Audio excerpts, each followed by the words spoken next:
We just go back to the donations for a second. I just want to let you know. Commercial break. Commercial break, he said.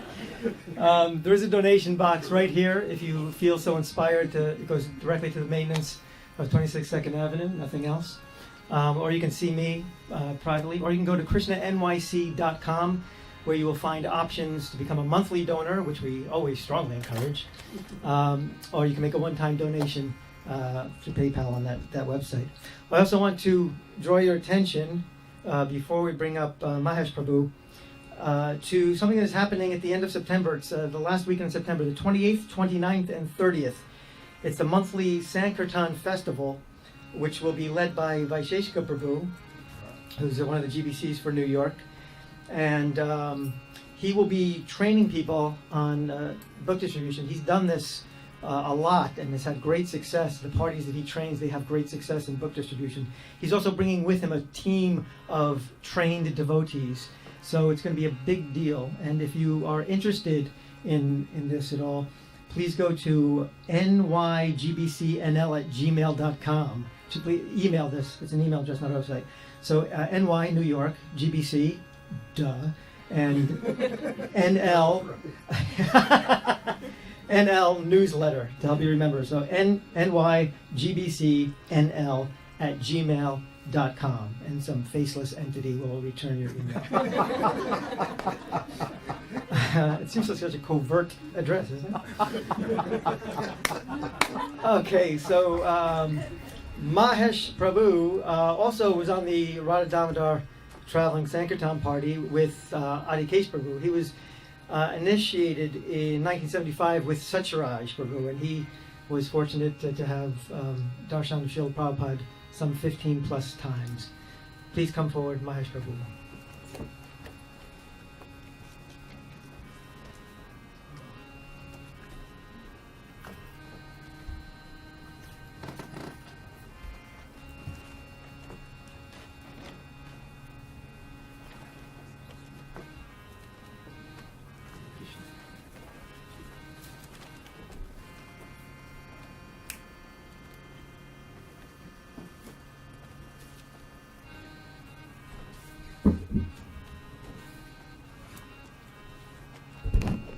Namahom Vishnu Padaya Krishna Prastaya Bhutale Srimati Bhaktivedanta Swami Namane Namaste Saraswati Devi Kauravani Pracharane Nirvisesa Sunyabari Pasachadi Satarane.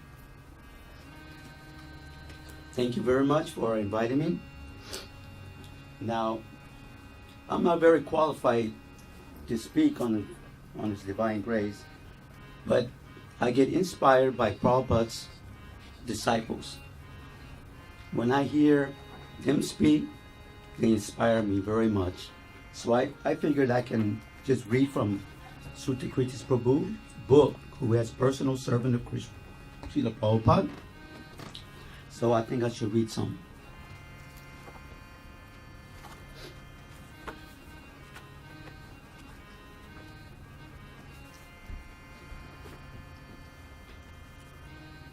I have to go out and speak something. September 1974, ISKCON, Vrindavan, India. While Srila Prabhupada was ill, there was difficulty with the construction of the temple. My knowledge of what occurred is limited because I only heard bits and pieces of conversations in Srila Prabhupada's room. There had been a problem procuring cement. This, of course, created major setbacks in completing the project. A politician from Mathura was willing to supply a large quantity of cement and was due to visit the temple to observe what was being done. Srila Prabhupada was determined to attend the program at the temple in honor of this gentleman. This caused great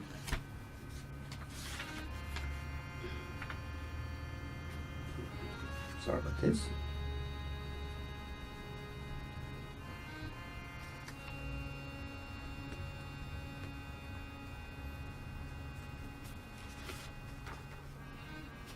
I lost the page. Oops. Anyway, let's jump to another. She is my sister. September 17, 1974, Ishkan Vrindavan in India. Srila Prabhupada stayed in Vrindavan for 6 weeks. During this time, he was very ill. In many temples around the world, 24-hour kirtan was being held. His sister, Pasima, was also staying at the temple in Vrindavan a lot of the time. She was concerned and wanted to see her brother as often as she could. One of my duties was to minimize this as much as possible. It was not an easy or enjoyable service. It was no coincidence that Pasima's powerful determination was similar to that of Srila Prabhupada's. She never listened to me. In fact, she would become quite upset and angry with me. She had a way of slipping into his room when no one's noticed.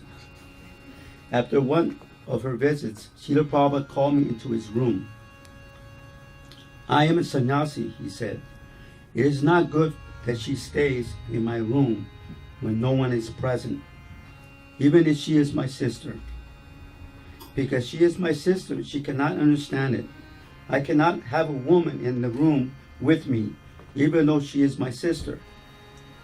One afternoon, I walked into the servants' quarters, which was also my bedroom, and she was sleeping in my bed. I was amazed. I hurried into Srila Prabhupada's room where he was sitting at his desk. I offered my obeisances with visible anxiety. Prabhupada, I said, your sister is sleeping in my bed. I do not know what to do. She cannot, he said. You tell her she must be told that she can't be doing these things. It's not good. They'll talk. Srila Prabhupada was referring to the local sannyasis, caste Goswamis, and godbrothers who might criticize our beloved Guru Deva. Srila Prabhupada often said that everything must be first class while in Vrindavan, or we would not be taken seriously.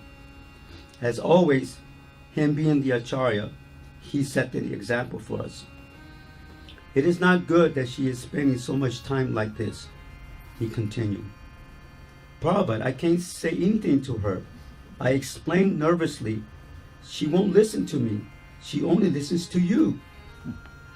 That day he spoke to her quite a while.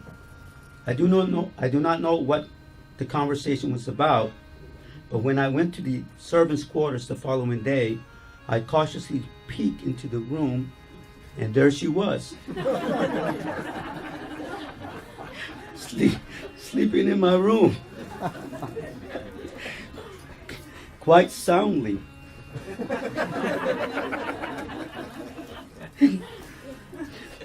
I gave up. I left the area and found a spot on the other side of Srila Prabhupada's room. She knew her brother was transcendental, and it did not matter to her what anyone else thought in regards of her being a woman. She was his sister. Her resolve to be near her pure devotee brother was much greater than any ability to prevent her from doing so. She did whatever she had to do to get Srila Prabhupada's association. I later mentioned to him that she had been in my room again. She is my sister. He compassionately said, she wants to be around me. At the end of 1977, Satswat Maharaj told me that Srila Prabhupada had asked her forgiveness for his offenses. So this is a note from Sutakrita Prabhu. I beg forgiveness from Bhavatarini for my many offenses and that I committed while trying to do my service. I beg that in the future my love for Srila Prabhupada will develop to the degree displayed by his sister. By her determination, she was able to be Srila Prabhupada's younger sister and assist him throughout their lives. if I pray to have the same desire that Baba Tarini had to serve the lotus feet of Srila Prabhupada life after life. One more. I did not want to disturb you because you were resting. September 18, 1974, ISKCON, Vrindavan, India. During the time Srila Prabhupada was ill, there was a great deal of activity going on. His living quarters were in the final stages of construction, and other projects were going on just outside his room. The temple and the guest house were being erected, causing loud building sounds to fill the atmosphere. Srila Prabhupada had been eating so little that he had become very weak. When he needed to go from one room to another, one or two disciples assisted him. The summer air was extremely hot, so we set up his bed on his back porch because it was cooler than his sitting room. In the evening, he rested outside. Even though work was being done on the porch and garden area, there was just enough room for his bed. When it was time to take rest at night, I helped him get into his bed and then climb under the mosquito net with him to massage his legs. After the massage, I put a straw mat under his bed for me to sleep. The mosquito net was attached to his head post and extended to the floor, so I was also covered by the net. I spent each night sleeping directly under his Divine Grace's bed, so that if he needed anything, I was immediately available. This was the first time I slept next to Srila Prabhupada. He wanted me close by so that if he had to get up, I could help him walk. It was a very grave situation. I thought of myself as my master's dog, lying on the ground by his bedside, waiting for an opportunity to serve him. I consider this to be my actual position. One night at about 1 a.m., I awoke to the sound of a stick falling by my head onto the brick floor. When I opened my eyes, I saw my beloved spiritual master lying on the ground beside me. Horrified, I immediately clasped my Guru Deva's under his arms and lifted him back onto the bed.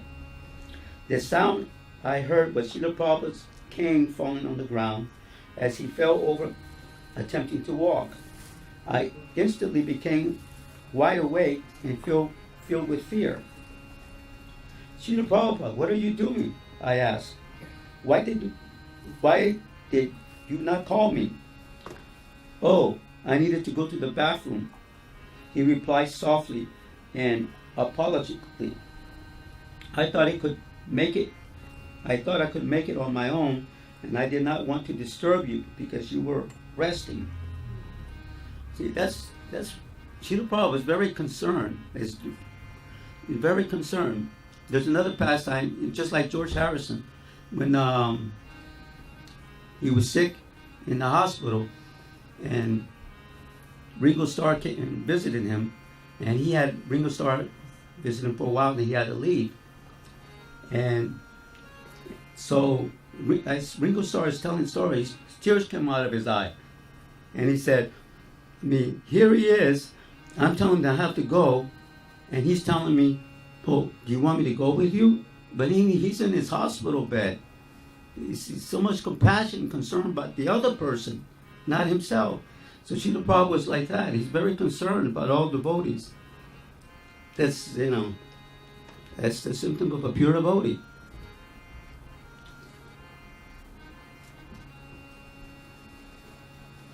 I knew Srila Prabhupada was modest, but this shocked me. I was angry that he had not awoken me up, and I began to respectfully chastise him. How are you going to chastise your spiritual master? Only somebody with love can do that. Just like Prabhupada said one time, who is stronger than Balaram? Can anybody say? No one was answering. He says, I am stronger than Balaram. I brought him here to the USA. Only through love can you bring God here. No one else.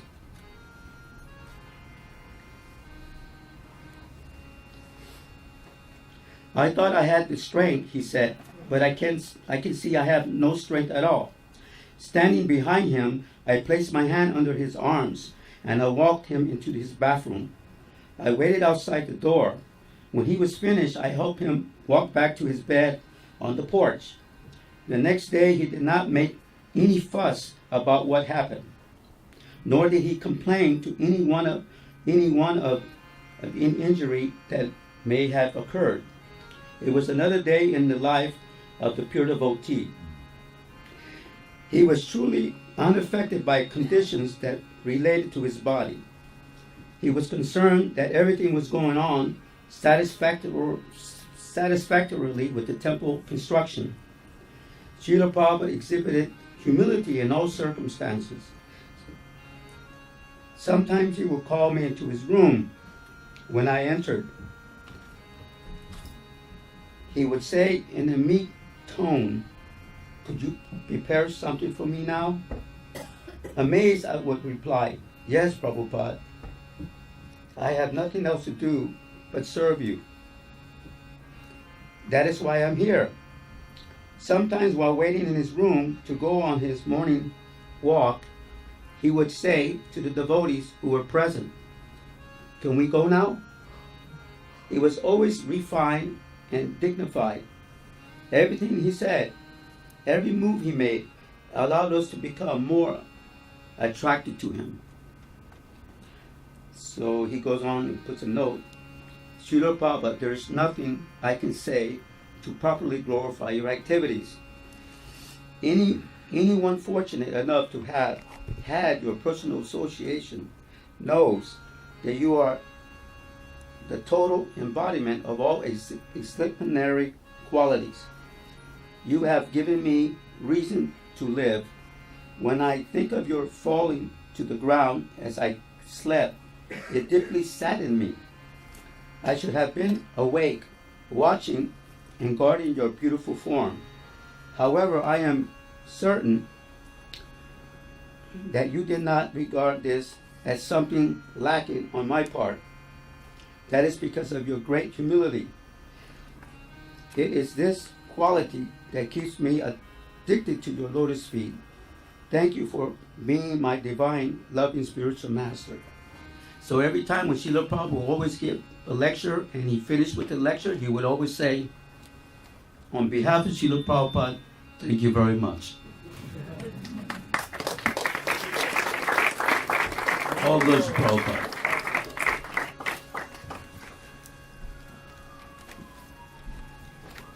Thank you, Prabhu.